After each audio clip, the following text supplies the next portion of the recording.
இனிமே கண்ணை மூடிட்டு கடலை எண்ணெய் வாங்கலாம். ஏன்னா மந்த்ரா கடலை எண்ணெய் இதயத்தின் தயாரிப்பு. வறுக்க பொரிக்க ஏன் எல்லா சமையலுக்கும் மந்த்ரா தான். மந்த்ரா கடலை எண்ணெய், அபார ருசி, ஆரோக்கியமான உடல் நலம்.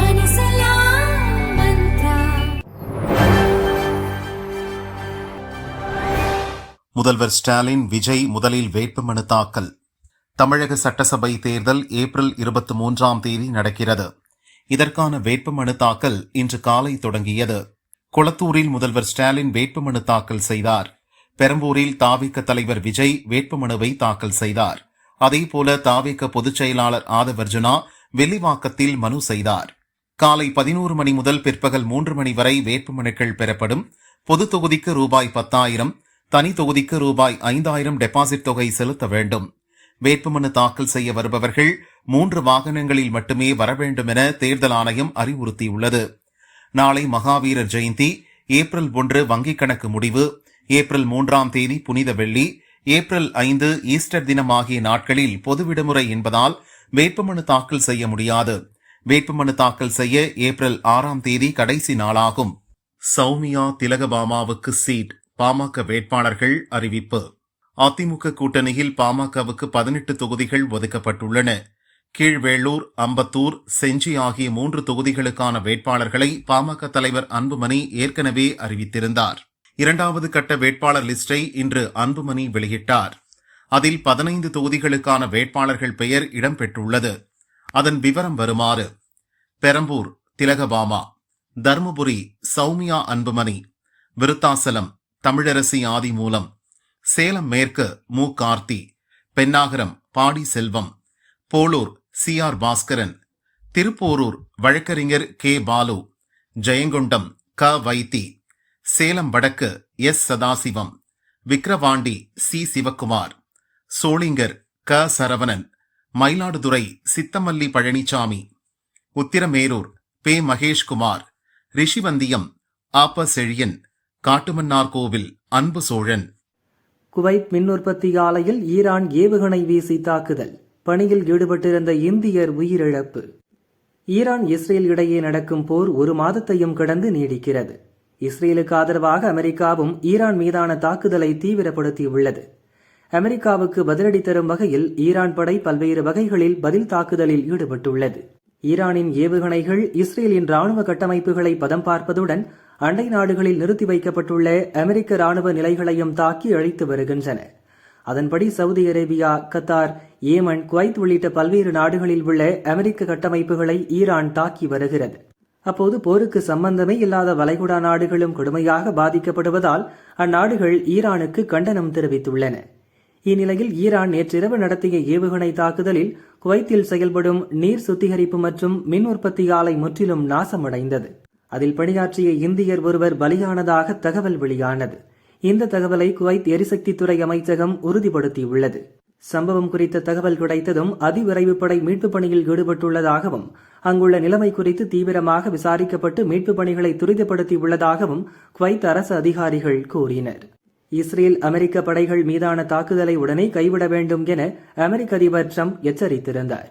தற்போது ஈரானுக்கு எதிரான தாக்குதலை இன்னும் தீவிரப்படுத்த அமெரிக்க படைபலத்தை அதிகரிக்கும் நடவடிக்கையை ட்ரம்ப் மேற்கொண்டுள்ளதாக தகவல் வெளியாகியுள்ளது.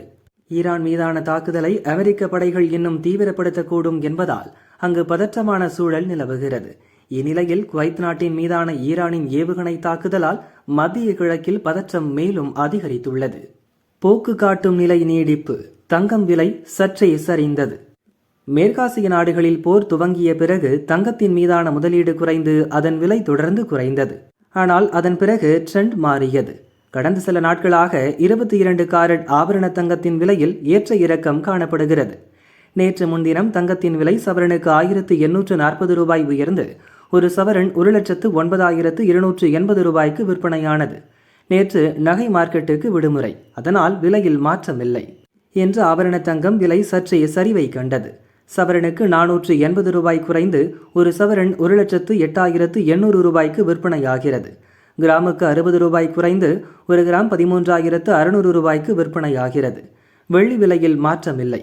ஒரு கிராம் வெள்ளி ₹250க்கும் 1 கிலோ வெள்ளி ₹2,50,000 விற்கப்படுகிறது. பாமக கௌரவ தலைவர் மகனுக்கு காங்கிரஸில் சீட், ராமதாஸ் அப்செட். தந்தை மகனிடையே ஏற்பட்ட கருத்து மோதலால் பாமக பிளவுபட்டு கிடக்கிறது. பாமக நிறுவனர் ராமதாஸ் மற்றும் கட்சித் தலைவர் அன்புமணி ஆகியோர் தனித்தனியாக இயங்குகின்றனர். அன்புமணி வகித்து வந்த பாமக இளைஞரணி தலைவர் பதவியை கட்சியின் கௌரவ தலைவர் ஜி.கே. மணியின் மகன் தமிழ்குமரனுக்கு வழங்கி ராமதாஸ் அழகு பார்த்தார். 2022 இந்த சம்பவம் நடந்தபோதே அன்புமணி கடும் எதிர்ப்பு தெரிவித்தார். இதையடுத்து சில மாதங்களில் தமிழ்குமரன் தன் பதவியை ராஜினாமா செய்தார். 2022 ராமதாஸ் அன்புமணி இடையே மனக்கசப்பு இருந்து வந்தது. இந்நிலையில் 2025 அக்டோபரில் தமிழ்குமரனுக்கு மீண்டும் இளைஞரணி தலைவர் பதவி கிடைத்தது. தந்தையுடனான மனக்கசப்பு அதிகரித்ததால் மொத்த கட்சி கட்டுப்பாட்டையும் கையில் எடுத்த அன்புமணி அதிமுக தலைமையிலான என்டிஏ கூட்டணியில் சேர்ந்தார். தன் கட்டுப்பாட்டில்தான் பாமக இயங்குவதாக அறிவித்த ராமதாஸ் தன் ஆதரவாளர்களுடன் ஆலோசனை நடத்தி சசிகலா ஆரம்பித்த புதிய கட்சியுடன் கூட்டணியை அறிவித்துள்ளார். இந்நிலையில் பாமக கௌரவ தலைவரும் ராமதாஸின் விசுவாசியுமாக கருதப்படும் ஜி.கே. மணியின் மகன் தமிழ்குமரன் நேற்று முன்தினம் டில்லி சென்று காங்கிரஸில் இணைந்தார். 2021 ஜி.கே. மணி வென்ற பெண்ணாகரம் தொகுதியில் அவரது மகன் தமிழ்குமரன் போட்டியிட திட்டமிட்டுள்ளதாக தகவல் வெளியாகியுள்ளது. காங்கிரஸில் சீட்டு கேட்டு பெற்று தனக்கான தொகுதியை உறுதிப்படுத்தும் முயற்சியில் தமிழ்குமரன் ஈடுபட்டுள்ளார்.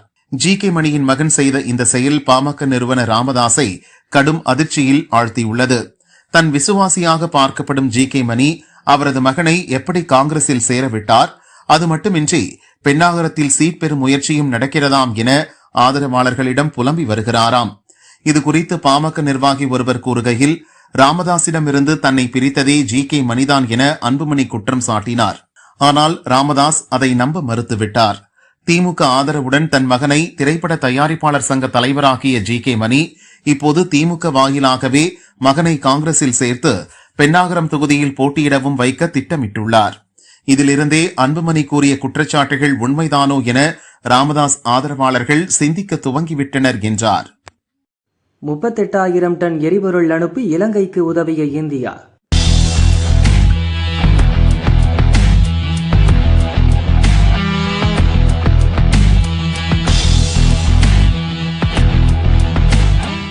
சர்வதேச அளவில் நிலவும் எரிபொருள் நெருக்கடிக்கு இடையே அண்டை நாடான இலங்கைக்கு 38,000 டன் பெட்ரோலிய பொருட்களை இந்தியா அனுப்பியது. பிரதமர் நரேந்திர மோடி மற்றும் இலங்கை அதிபர் அனுரகுமார திசநாயக்க ஆகியோருக்கிடையே அண்மையில் நடைபெற்ற தொலைபேசி உரையாடலை தொடர்ந்து இந்த அவசர உதவி வழங்கப்பட்டுள்ளது. 20,000 டன் டீசல், 18,000 டன் பெட்ரோலிய பொருட்கள் அனுப்பப்பட்டுள்ளதாக கொழும்பில் உள்ள இந்திய தூதரகம் தெரிவித்தது.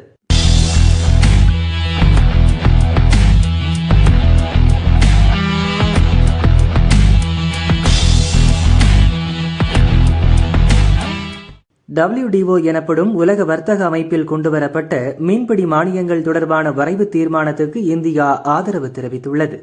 கடல் வளங்கள் அளவுக்கு அதிகமாக சுரண்டப்படுவதை தடுக்கும் அதே வேளையில் சிறு மீனவர்களின் வாழ்வாதாரத்தை பாதுகாக்கும் வகையில் இந்த வரைவு திட்டம் உருவாக்கப்பட்டுள்ளது. வளரும் நாடுகள் மற்றும் பின்தங்கிய நாடுகளுக்கு தனித்துவம் வாய்ந்த சலுகைகள் வழங்கப்படுவதை உறுதி செய்யும் இத்திட்டம் சட்டவிரோத மீன்பிடித்தலை கட்டுப்படுத்த வலியுறுத்துகிறது. பல ஆண்டுகளாக நடந்து வரும் இது தொடர்பான விவாதத்தில் தற்போது எட்டப்பட்டுள்ள முன்னேற்றம் மீனவர் நலன்களுக்கு சாதகமாக அமையும் என எதிர்பார்க்கப்படும் சூழலில் இந்தியா அதற்கு ஆதரவு தெரிவித்துள்ளது. பணம் கேட்டு நச்சரித்த காதலி, துண்டு துண்டாக்கிய நேவி அதிகாரி, ஷாக்காகி நின்ற போலீசார், நெஞ்சை பதற வைத்த சம்பவம். ஆந்திர மாநிலம் விசாகப்பட்டினத்தைச் சேர்ந்தவர் சிந்தடா ரவீந்திரா, வயது 35. விசாகப்பட்டினத்தில் உள்ள இந்திய கடற்படை தளத்தில் தொழில்நுட்ப வல்லுநராக பணியாற்றி வந்தார். ரவீந்திராவுக்கு திருமணமாகிவிட்டது. விசாகப்பட்டினத்தில் உள்ள அடுக்குமாடி குடியிருப்பில் மனைவியுடன் வசித்தார். ஒருமுறை விசாகப்பட்டினத்தில் உள்ள மாலுக்கு சென்றபோது மௌனிகா என்ற இளம்பெண்ணுடன் ரவீந்திராவுக்கு பழக்கம் ஏற்பட்டது. நாளடைவில் அது கள்ள தொடர்பாக மாறியது. இது மனைவிக்கு தெரிய வந்ததும் கணவரிடம் சண்டை போட்டார். இனிமேல் மௌனிகாவுடன் பேச மாட்டேன் என ரவீந்திரா சத்தியம் செய்து மனைவியை சமாதானப்படுத்தினார். ஆனால் மௌனிகாவுடன் தொடர்ந்து வெளியிடங்களுக்கு சென்று உல்லாசமாக இருந்தார். கணவன் தனக்கு துரோகம் செய்ததால் மனைவி மனமுடைந்தார். கர்ப்பமாக இருந்த மனைவி இனியும் இவருடன் வாழ்வதில் அர்த்தமில்லை என முடிவெடுத்தார். ஒரு வாரத்துக்கு முன் ரவீந்திராவுடன் சண்டை போட்டுவிட்டு விஜயநகரத்தில் உள்ள பெற்றோர் வீட்டுக்கு மனைவி சென்று விட்டார். மனைவியை மீண்டும் வீட்டுக்கு அழைத்து வர ரவீந்திரா பல முயற்சிகளை எடுத்தார். எதுவும் பலிக்கவில்லை. உங்களுடன் வாழ முடியாது, டைவர்ஸ் செய்து விடலாம் என ரவீந்திராவிடம் மனைவி திட்டவட்டமாக கூறிவிட்டார். மனைவி பிரிந்து சென்றதால் ரவீந்திரா மனமுடைந்திருந்தார். கவலையை மறக்க நேற்று காலை காதலி மௌனிகாவை தன் வீட்டிற்கு வரவழைத்தார். இருவரும் உல்லாசமாக இருந்தனர். மனைவி பிரிந்து சென்றதை சொல்லி அப்போது ரவீந்திரா வேதனைப்பட்டுள்ளார். ஆனால் மௌனிகா அதை காது கொடுத்து கேட்கவில்லை. ஆனால் தனக்கு பணம் வேண்டுமென ரவீந்திராவிடம் கேட்டுள்ளார். ரவீந்திரா மனைவி பிரிந்து சென்றது பற்றியே கவலையுடன் பேசிக் கொண்டிருக்க மௌனிகா திரும்ப திரும்ப பணம் கேட்பதிலேயே குறியாக இருந்தார். இதனால் ரவீந்திரா ஆத்திரமடைந்தார். உனக்கு எப்பவும் பணம்தான் முக்கியமா? என் கஷ்டத்தில் பங்கெடுக்க மாட்டியா என கேட்டு கத்தினார். இருவருக்கும் வாக்குவாதம் ஏற்பட்டது. அப்போது ஆத்திரத்தின் உச்சிக்கே போன ரவீந்திரா மௌனிகாவை கத்தியால் குத்தி கொலை செய்தார். உடலை எப்படி அகற்றுவது என யோசித்த ரவீந்திரா துண்டு துண்டாக வெட்டி அப்புறப்படுத்த முடிவு செய்தார். உடலை துண்டு துண்டாக வெட்டி பிளாஸ்டிக் கவர்களில் வைத்து ஃப்ரிட்ஜில் மறைத்து வைத்தார். ஒவ்வொரு நாளும் ஒவ்வொரு பிளாஸ்டிக் கவரை வெவ்வேறு இடங்களுக்கு கொண்டு சென்று எரித்துவிட முடிவு செய்தார். ஒரு கட்டத்தில் அவர் மனதை பயம் தொற்றிக் கொண்டது. மௌனிகாவை தேடி நிச்சயம் அவர் தாய் தன் வீட்டுக்கு வருவார். அவருக்கு என்ன பதில் சொல்வது என நினைத்தார். பதற்றமடைந்த ரவீந்திரா போலீசில் சரணடைந்து உண்மையை ஒப்புக்கொண்டாலே தண்டனை குறைய வாய்ப்பிருக்கிறது என்ற முடிவுக்கு வந்தார். அதன்படி நேற்றிரவு விசாகப்பட்டினம் கஜுவாக்கா காவல் நிலையத்திற்கு சென்றார். நடந்ததை சொல்லி சரணடைந்தார். மனைவி பிரிந்து சென்ற மன அழுத்தத்தில் காதலியை கொலை செய்து விட்டதாக வாக்குமூலம் அளித்தார். அதைத் தொடர்ந்து போலீசாரும் தடயவியல் நிபுணர்களும் ரவீந்திரா வீட்டுக்கு சென்று ஃப்ரிட்ஜை திறந்து பார்த்தனர். துண்டு துண்டாக வெட்டி ஃப்ரிட்ஜில் வைக்கப்பட்டிருந்த மௌனிகா உடலை மீட்டு பிரேத பரிசோதனைக்காக அனுப்பி வைத்தனர். ஆனால் மௌனிகாவின் தலையை மட்டும் காணவில்லை. அது பற்றி கேட்டபோது தலையை காட்டுப்பகுதியில் போட்டு எரித்து விட்டதாக கூறினார். வீட்டுக்கு திரும்பும் வழியில்தான் போலீசிடம் சரணடைந்தேன் என கூறி போலீசாரையே அதிர்ச்சியடைய வைத்தார். ரவீந்திரா குழப்பத்தில் மாற்றி மாற்றி பேசியதால் மௌனிகா தலையை போலீசார் மீட்க முடியவில்லை. ஆனாலும் போலீசார் தொடர்ந்து விசாரிக்கின்றனர். காதலியை கடற்படை அதிகாரி கொடூரமாக கொலை செய்து துண்டு துண்டாக வெட்டி ஃப்ரிட்ஜில் மறைத்து வைத்த சம்பவம் ஆந்திரா தெலுங்கானா மாநிலங்களில் பெரும் பரபரப்பாக பேசப்படுகிறது.